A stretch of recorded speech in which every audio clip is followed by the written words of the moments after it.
ಕರ್ನಾಟಕದ ಸನ್ಮಾನ್ಯ ಮುಖ್ಯಮಂತ್ರಿಗಳು ಬಹಳ ದಿವಸದ ನಂತರ ಇವತ್ತು ಈ ಸಭೆ ಕರೆದಿದ್ದಾರೆ.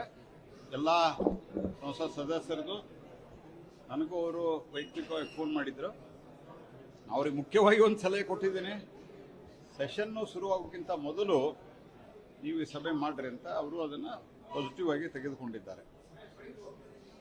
ಎರಡನೇದ್ದು ಅವರು ಒಪ್ಪಿಕೊಂಡಿದ್ದಾರೆ, ನಾವು ಸಂಘರ್ಷದ ದಾರಿಯನ್ನು ಹಿಡಿಯೋದಿಲ್ಲ, ಇನ್ನು ಮುಂದೆ ನಾವು ಸಹಕಾರದ ಹಾದಿಯನ್ನು ಹಿಡಿತೀವಿ ಅಂತ. ನಾವು ಹೇಳಿದ್ದೇವೆ, ನೀವು ಸಹಕಾರದ ಹಾದಿ ಇದ್ದರೆ ನಾವು ಕರ್ನಾಟಕ ರಾಜ್ಯದ ನೆಲ, ಜಲ, ಸಂಸ್ಕೃತಿ, ಭಾಷೆ, ನೀರು, ಜಲ ಅಂದರೆ ನೀರನ್ನೇ, ಇದರೆಲ್ಲದಕ್ಕೂ ಸಂಬಂಧಿಸಿದಂತೆ ನಾವು ಕರ್ನಾಟಕದ ಜನರ ಹಿತದೃಷ್ಟಿಯಿಂದ, ಕರ್ನಾಟಕದ ಹಿತದೃಷ್ಟಿಯಿಂದ ನಾವು ಸಂಪೂರ್ಣವಾಗಿ ಸಹಕಾರ ಕೊಡ್ತೀವಿ ಅಂತ. ಮತ್ತು ಫೈನಾನ್ಸ್ ಡೆವಲ್ಯೂಷನ್ ಬಗ್ಗೆ ಮಾತಾಡಿದ್ದಾರೆ, ಅವರಿಗೆ ನಾವು ಕ್ಲಾರಿಫಿಕೇಶನ್ ಅನ್ನು ಕೊಟ್ಟಿದ್ದೇನೆ. ಫೈನಾನ್ಸ್ ಕಮಿಷನ್ ತೀರ್ಮಾನ ಮಾಡ್ತದೆ. ಇದು ಫೈನಾನ್ಸ್ ಕಮಿಷನ್ ಸಿಸ್ಟಮ್ ಮೋದಿ ಸರ್ಕಾರ ಬಂದ ಮೇಲೆ ಆಗಿಲ್ಲ, ಇದು ಬಹಳ ಮೊದಲೇ ಆಗಿದೆ. ಅದರಲ್ಲಿ ಸಾಕಷ್ಟು ಚರ್ಚೆಗಳಾಗ್ತಾವೆ, ರಾಜ್ಯದ ಜೊತೆಗೆ ಚರ್ಚೆ ಮಾಡ್ತಾರೆ. ಮೊದಲ ಪ್ಲಾನಿಂಗ್ ಕಮಿಷನ್ ಮಾಡ್ತಾ ಇತ್ತು, ಈಗ ಸಾಕಷ್ಟು ಸಂಗತಿಗಳು, ಸೈಜು ಇತ್ಯಾದಿ ಎಲ್ಲರ ಜೊತೆಗೆ ಚರ್ಚೆ ಮಾಡಿ ಮಾಡುವಂಥ ಪ್ರಕ್ರಿಯೆಯನ್ನು ಮೋದಿ ಸರ್ಕಾರ ಬಂದ ಮೇಲೆ ಮಾಡಿದೆ. ಈ ಸರ್ತೆ 0.67% ಕರ್ನಾಟಕ ಡೆವಲ್ಯೂಷನ್ನು ಜಾಸ್ತಿ ಆಗಿದೆ. ಹಾಗಾಗಿ ಮತ್ತು ಇದರ ಜೊತೆಗೆ ಇನ್ಫ್ರಾಸ್ಟ್ರಕ್ಚರ್ಗೆ, ಅದು ರೋಡ್ ಇರ್ಬೋದು, ಮತ್ತು ಗ್ರಾಮೀಣ ರಸ್ತೆಗಳಿರ್ಬೋದು, ಅಥವಾ ನೀರಾವರಿಗೆ ಸಂಬಂಧಿಸಿದಂತೆ ಇರ್ಬೋದು, ರೈಲ್ ಇರ್ಬೋದು. ರೈಲಿಗೆ ಮೊದಲು 500, 600, 700 ಕೋಟಿ ಕೊಡ್ತಾ ಇದ್ರು. ಈಗ ನಾವು 8,000 ಕೋಟಿ ಕಟ್ಟಿದ್ದೀವಿ. ಕಳೆದ 10 ವರ್ಷದಿಂದ 8,000 ಕೋಟಿ ರೂಪಾಯಿ ನಾವು ಕರ್ನಾಟಕಕ್ಕೆ ಕೊಟ್ಟಿದ್ದೀವಿ. ಇದನ್ನೆಲ್ಲ ನಾವಲ್ಲಿ ಹೇಳಿದ್ದೇವೆ ಅವರಿಗೆ. ಹೀಗಾಗಿ ಮಹದಾಯಿ ಬಗ್ಗೆ ಹೇಳಿದ್ರು, ಮಹದಾಯಿ ಬಗ್ಗೆ ಲೆಟರ್ ಬರೆದಿದ್ದಕ್ಕೆ ನಾನು ಅಲ್ಲೂ ಹೇಳಿದ್ದೇನೆ, ನೀವು ಸುಪ್ರೀಂ ಕೋರ್ಟ್ನಲ್ಲಿ ನಮ್ಮ ಸರ್ಕಾರವೇ ಕ್ವಶನ್ ಮಾಡಿದೆ, ಗೋವಾ ಸರ್ಕಾರದ ಒಂದು ಆರ್ಡರನ್ನು. ನಾನು ಹೇಳಿದ್ದೀನಿ, ಅಲ್ಲಿ ನೀವು ಸುಪ್ರೀಂ ಕೋರ್ಟ್ನಲ್ಲಿ ಕ್ಲಿಯರ್ ಮಾಡ್ತೀರಿ. ಉಳಿದಿದ್ದು ಎಲ್ಲವನ್ನೂ ಸಹಿತ ನಮ್ಮ ಕಾಲದಲ್ಲಿ ನಾವು ಮಾಡಿದ್ದೇವೆ. ಎನ್ವೈರ್ಮೆಂಟ್ ಕ್ಲಿಯರೆನ್ಸು ನಾವು ಮಾಡಿಸಿದ್ದೀವಿ, ಅದರ ಜೊತೆಗೆ ನಾವು ಗೆಜೆಟ್ ನೋಟಿಫಿಕೇಶನ್ ಮಾಡಿಸಿದ್ದೇವೆ, DPR ಅಪ್ರೂವಲ್ ಮಾಡಿಸಿದ್ದೇವೆ.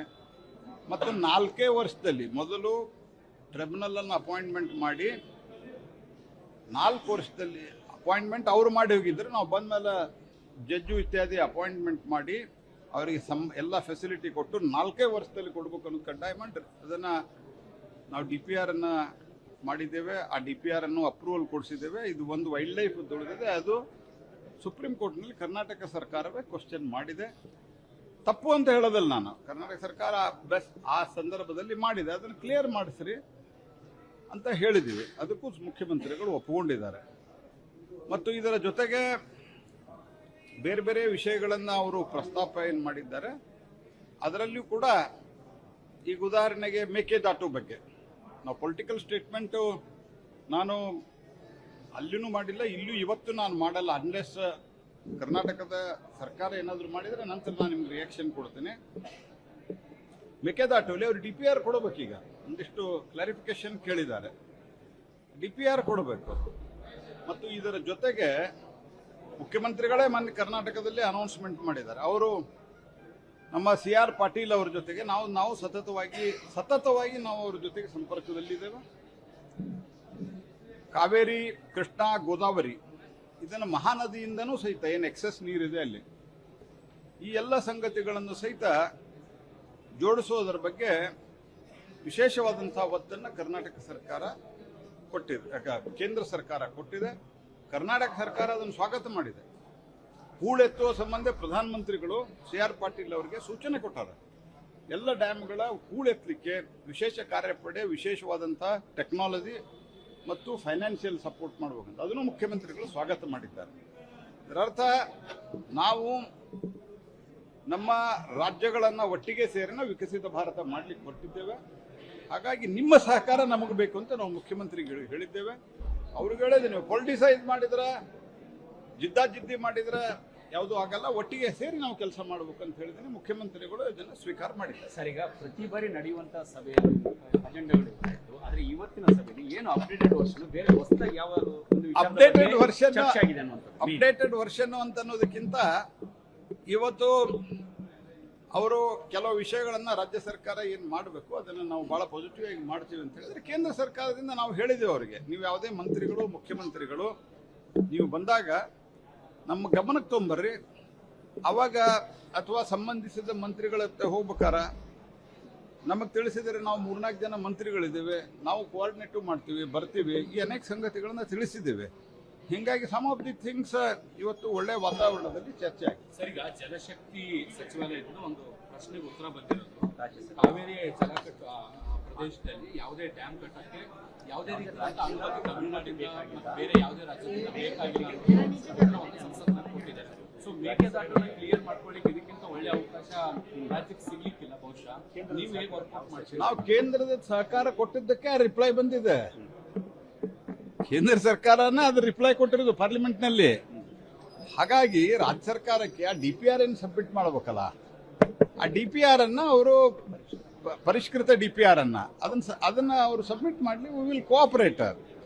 ಮತ್ತು ಇದರ ಜೊತೆಗೆ ಇನ್ನೊಂದು ಸಂಗತಿ ನಾವು ಹೇಳಿದ್ದೇವೆ ಅವರಿಗೆ, ನೀವು ತಮಿಳುನಾಡಿನ ಜೊತೆಗೂ ಏನು ನೀವು ಕರೆದಿದ್ದೀರಿ ಅದನ್ನ ಮಾತುಕತೆ ಮಾಡ್ರಿ. ಯಾಕಂದ್ರೆ ನಾವೇನು ಇದನ್ನ ಯಾಕಂದ್ರೆ ಯಾವುದೇ ಪಾರ್ಟಿ ವರ್ಸಸ್ ಅಲ್ಲ ಇದು.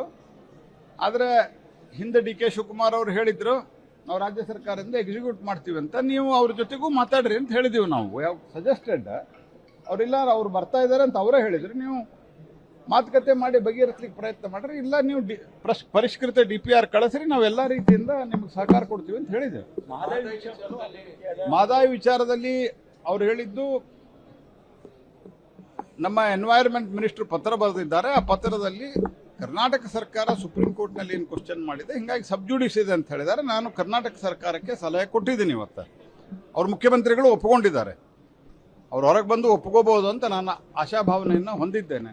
ಅವರು ಹೇಳಿದ್ದಾರೆ, ಹೌದು ಇದು ಹಿಂದನೂ ನನಗೆ ಉಪಮುಖ್ಯಮಂತ್ರಿಗಳಿದ್ದಾಗ ಅವರು ಗೌರವ್ ಗುಪ್ತಾ ಅಂತ ಅಧಿಕಾರಿ ಏನಿದ್ದಾರೆ ಅವರೆಲ್ಲ ಒಟ್ಟಿಗೆ ಬಂದಿದ್ರು. ಅವತ್ತು ನಾನು ಈ ವಿಷಯವನ್ನು ಹೇಳಿದ್ದೆ ಅವರಿಗೆ, ನೀವು ಇದನ್ನು ವಿತ್ಡ್ರಾ ಮಾಡಿ ಹೈಕೋರ್ಟು ಅಥವಾ ಸುಪ್ರೀಂ ಕೋರ್ಟ್ನಲ್ಲಿ ಏನಿದೆ ಅದನ್ನು ಸುಪ್ರೀಂ ಕೋರ್ಟ್ನಲ್ಲಿದೆ ಅಲ್ಲಿ ನೀವು ಕ್ಲಿಯರ್ ಮಾಡ್ರಿ ಅಂತ ಹೇಳಿದ್ದೀವಿ. ಸೊ ಅದಕ್ಕೆ ಅವರು ಪಾಸಿಟಿವ್ ಆಗಿ ಇವತ್ತು ನಾವು ಅದನ್ನು ಸಂಬಂಧಿಸಿದಂಥ ವಕೀಲರು, ಕಾನೂನು ತಜ್ಞರು, ನಮ್ಮ ಅಧಿಕಾರಿಗಳ ಜೊತೆ ಚರ್ಚೆ ಮಾಡ್ತೇನೆ ಅಂತ ಹೇಳಿದ್ದಾರೆ.